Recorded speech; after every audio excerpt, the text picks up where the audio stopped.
یہ بات بھی بالکل واضح اور روشن ہے کہ ہمارا معاشرہ بہت تیزی سے بگاڑ کی طرف جا رہا ہے۔ رشوت خوری ہے، حلال و حرام کا فرق مٹ گیا ہے، ہر شخص زیادہ سے زیادہ دولت بٹورنے کی دوڑ میں لگا ہوا ہے اور ملک و قوم کے مفاد سے ایسا لگتا ہے کہ قطع نظر کی ہوئی۔ اس جیسے موقع پر جبکہ کوئی شخص کسی ایسے منصب یا ایسے مقام پر ہو جہاں وہ کچھ حالات کی اصلاح کر سکتا ہو، اس کا تو فریضہ یہ ہے کہ وہ اپنی مقدور کی حد تک، اپنی استطاعت کی حد تک اپنے اختیار کو اور اپنے اقتدار کو ان حالات کی اصلاح کے لیے استعمال کرے۔ لیکن وہ اب عام لوگ جن کے ہاتھ میں نہ اقتدار ہے اور نہ ان کے ہاتھ میں کوئی قدرت ہے کہ وہ حالات کو تبدیل کر سکیں، ان کے لیے راہ عمل کیا ہے، ان کو کیا کرنا چاہیے؟ تو قرآن کریم نے اس جیسے موقع کے لیے ایک ہدایت عطا فرمائی ہے اور حضور سرور دو عالم صلی اللہ علیہ وسلم نے اس کی تشریح بھی فرمائی۔ وہ یہ ہے کہ ایسے مواقع پر ہماری ایک بہت بڑی غلطی یہ ہوتی ہے کہ ہم بیٹھ کر مجلسوں میں تبصرہ کرتے ہیں، تبصرے کرتے ہیں، قیاس آرائیاں کرتے ہیں، اور ان قیاس آرائیوں کی بنیاد پر افواہیں پھیلتی ہیں، اور ان افواہوں نے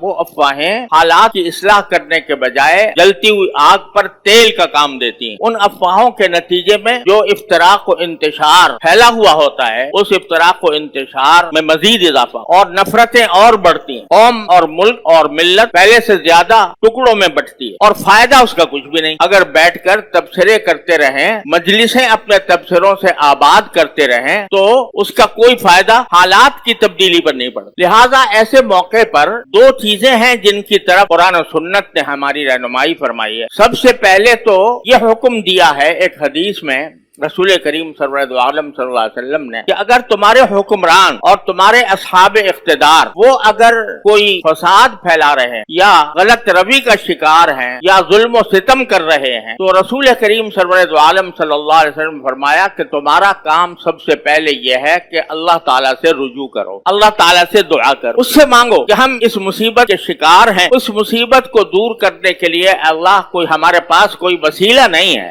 سوائے آپ کی ذات کے، کہ آپ اپنے فضل و کرم سے ہمیں ایسے عادل اور منصف حکمران عطا فرما دیجئے اور ہمارے حالات کو آپ درست فرما دیجئے۔ یہ دعا کرنے کی تلقین نبی کریم سرور دو عالم صلی اللہ علیہ وسلم، یہ کس کے لیے؟ اس شخص کے لیے جس کے ہاتھ میں کوئی اقتدار نہیں، جس کے پاس کوئی استطاعت نہیں کہ وہ حالات کو تبدیل کر سکے۔ جیسے ہم لوگ عام لوگ، اب یہ بتائیے کہ اگر بیٹھ کر تبصرے کرتے رہیں اور اس سے اپنی مجلسیں آباد کریں، اس میں کسی کی غیبت ہوگی، کسی پر بہتان لگے گا، کسی کی بے عزتی ہوگی، کسی کو برا بھلا کہا جائے گا، نتیجہ یہ کہ بجائے اس کے کہ ہم اللہ تعالیٰ کی طرف رجوع کرتے، ہم نے اپنے سر اور گناہ لاد لیے۔ ٹھیک ہے، ہر نماز کے بعد ہم نے ہاتھ اٹھا کے چند جملے کہہ لیے، ہاتھ اٹھا کر چند جملے کہہ لیے، عادت پڑی ہوئی ہے کہ نماز کے بعد ہاتھ اٹھا کر کچھ دعا مانگا کرتے ہیں، چلو یہ بھی مانگ لی۔ لیکن اس کام کے لیے کیا یہ نہیں کر سکتے کہ جتنا وقت ہم مجلسوں میں تبصروں میں گزارتے ہیں، 2 رکعتیں نماز حاجت روزانہ پڑھ لیا کریں۔ نماز حاجت، سرکار دو عالم صلی اللہ علیہ وسلم نے ارشاد فرمایا کہ جب کسی بندے کو کوئی حاجت درپیش ہو، کوئی ضرورت درپیش ہو، تو اس کا بہترین طریقہ یہ ہے، لوگ وظیفے